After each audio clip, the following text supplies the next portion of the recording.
Chapter 51, The Church and the World Church. After this I saw Satan consulting with his angels, and considering what they had gained.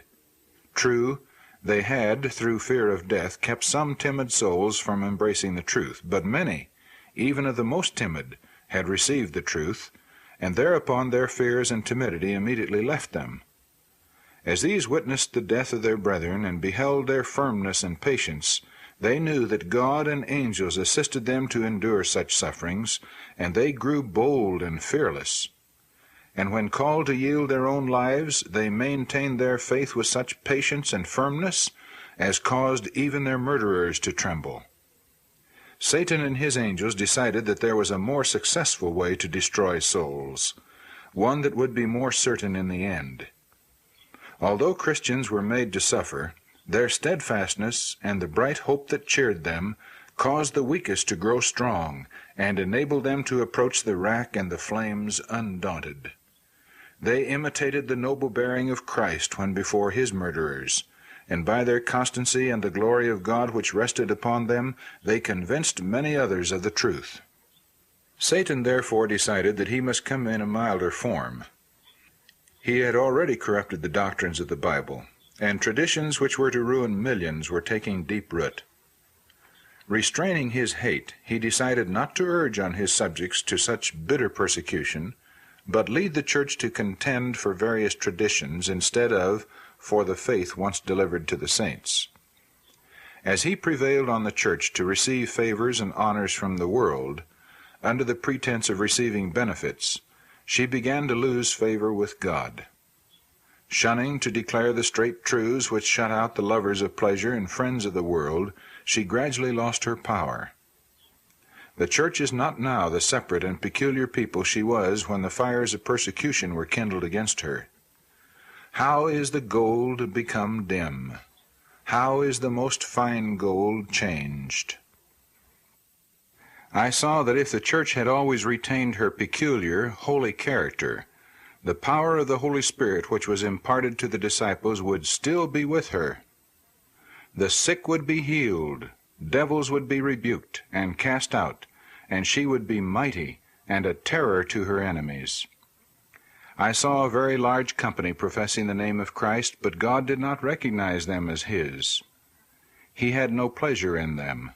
Satan seemed to assume a religious character and was very willing that the people should think they were Christians. He was even anxious that they should believe in Jesus, his crucifixion, and his resurrection.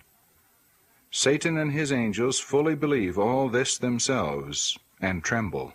But if this faith does not provoke to good works, and lead those who profess it to imitate the self-denying life of Christ, Satan is not disturbed. For they merely assume the Christian name, while their hearts are still carnal, and he can use them in his service even better than if they made no profession. Hiding their deformity under the name of Christian, they pass along with their unsanctified natures and their evil passions unsubdued. This gives occasion for the unbeliever to reproach Christ with their imperfections, and cause those who do possess pure and undefiled religion to be brought into disrepute. The ministers preach smooth things to suit carnal professors. They dare not preach Jesus and the cutting truths of the Bible, for if they should, these carnal professors would not remain in the church. But as many of them are wealthy, they must be retained, although they are no more fit to be there than Satan and his angels. This is just as Satan would have it.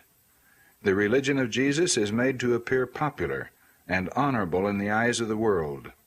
The people are told that those who profess religion will be more honored by the world. Such teachings differ very widely from the teachings of Christ. His doctrine and the world could not be at peace. Those who followed him had to renounce the world. These smooth things originated with Satan and his angels. They formed the plan, and nominal professors carried it out. Pleasing fables were taught and readily received, and hypocrites and open sinners united with the church.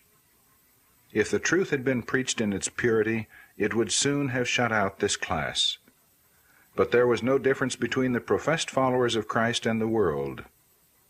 I saw that if the false covering had been torn off from the members of the churches, there would have been revealed such iniquity, vileness, and corruption that the most diffident child of God would have had no hesitancy in calling these professed Christians by their right name, children of their father, the devil. For his works they did. Jesus and all the heavenly host looked with disgust upon the scene. Yet God had a message for the church that was sacred and important. If received, it would make a thorough reformation in the church, revive the living testimony that would purge out hypocrites and sinners, and bring the church again into favor with God.